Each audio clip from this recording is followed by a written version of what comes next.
SNDGS point में आपका स्वागत है। आज पुनः CBSE द्वारा 12वीं क्लास में जो अर्थशास्त्र का पेपर होने वाला है 18 मार्च को, उसके संदर्भ में पुनः पेपर को सॉल्व करने के लिए हम लोग उपस्थित हुए हैं। इस पेपर सेट का नाम है 58/S/3। सेट नंबर 3 है। इस 3 को हम लोग आज पढ़ेंगे। इसमें से मैक्रो इकोनॉमिक्स से जो पहला खंड है, खंड पहला ए या खंड क, उसको हम लोग हल करेंगे। जिसमें पहला प्रश्न देखिए, जैसे लिखा हुआ है कि अन्य सभी कारक समान रहने पर, जिसको हम एक सामान्य भाषा में कहते हैं अन्य सब बातें समान रहने पर, अन्य बातें समान रहने पर या अन्य सभी कारक समान रहने पर डैश। डैश का मतलब होता है, ये क्वेश्चन मार्क है, एक तरह से क्या है, क्वेश्चन मार्क है कि के कारण किसी राष्ट्र के भुगतान संतुलन में व्यापार अधिशेष उत्पन्न हो सकता है। यानी कि निम्न में से किसके कारण, यानी कि A option, B option, C option या डी ऑप्शन के कारण व्यापार में अधिशेष। ध्यान देने वाली बात है, यहाँ पर व्यापार अधिशेष की बात कर रहा है।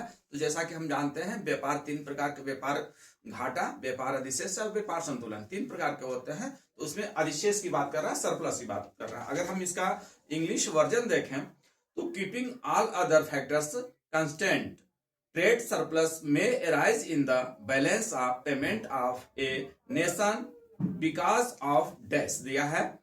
फर्स्ट ऑप्शन है a rise in export of coffee to Japan. B option है fall in import of banking service. C है fall in export of and D option है rise in remittance to abroad. यहां पर हम बात करें तो पहला ऑप्शन है जापान को कॉफी निर्यात में वृद्धि होने पर। दूसरा है बैंकिंग सेवाओं के आयात में कमी होने पर।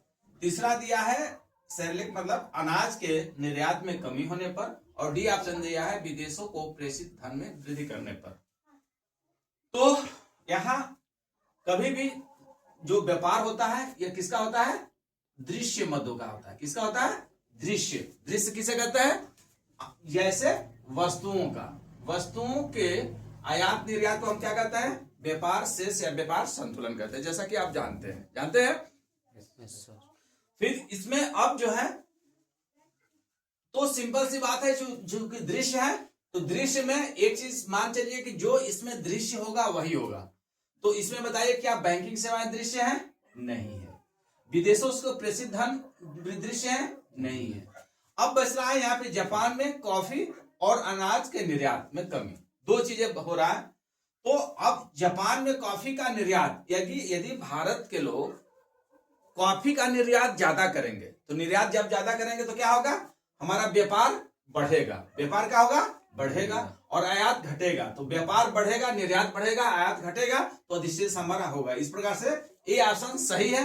दूसरे सी ऑप्शन को भी देख लें, अनाज के निर्यात में कमी। अगर अनाज के निर्यात में हम कमी करेंगे तो व्यापार अधिशेष न होकर के व्यापार घाटा होगा, हमारा आयात बढ़ जाएगा, निर्यात कम हो जाएगा। इस प्रकार से इसका ऑप्शन क्या हो जाएगा, ए, जापान में को काफी निर्यात में वृद्धि। यानी कि अगर हम पढ़ लें कि अन्य सभी कारक साधन रहने पर जापान को काफी निर्यात में वृद्धि के कारण किसी राष्ट्र के भुगतान संतुलन में व्यापार अधिशेष उत्पन्न हो सकता है।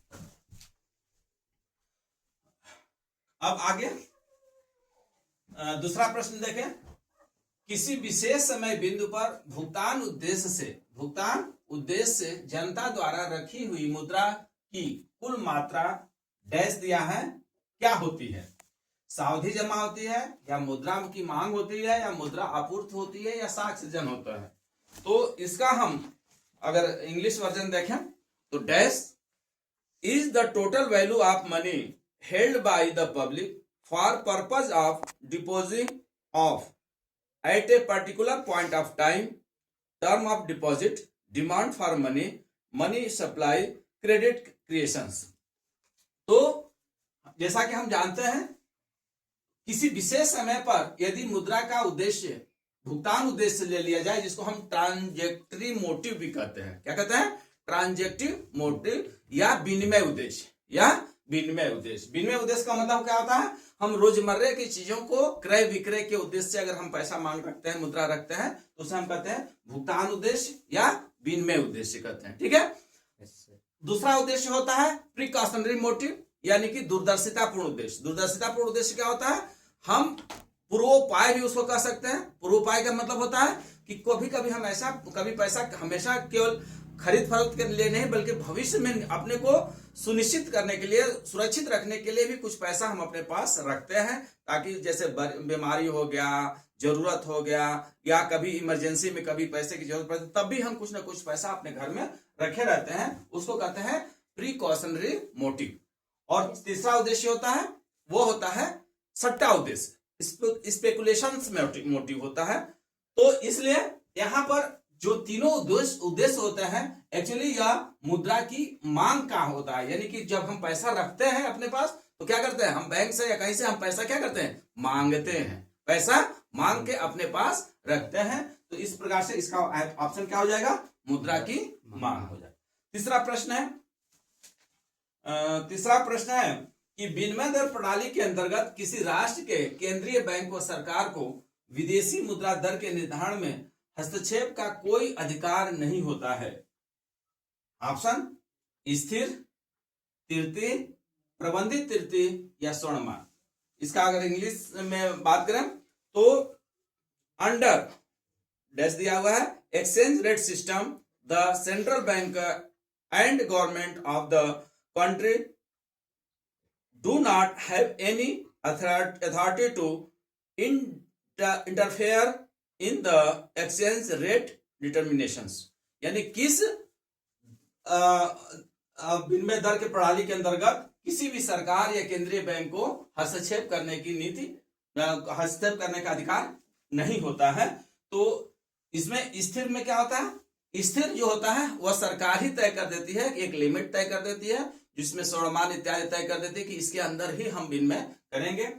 दूसरा होता है तृतीय। तृतीय को हम लोचपूर्ण विनिमय दर भी कहते हैं। क्या कहते हैं, लोचपूर्ण विनिमय दर कहते हैं, जो फ्लोटिंग होता है। इसको अंग्रेजी में क्या बोलते हैं, फ्लोट, तय होता है। किसके द्वारा तय किया जाता है, बाजार के द्वारा। बाजार में मतलब मांग और पूर्ति के द्वारा। इस पर किसी सरकार का अधिकार नहीं होता है, इसलिए ऑप्शन क्या हो जाएगा, तृतीय विनिमय दर हो जाएगा।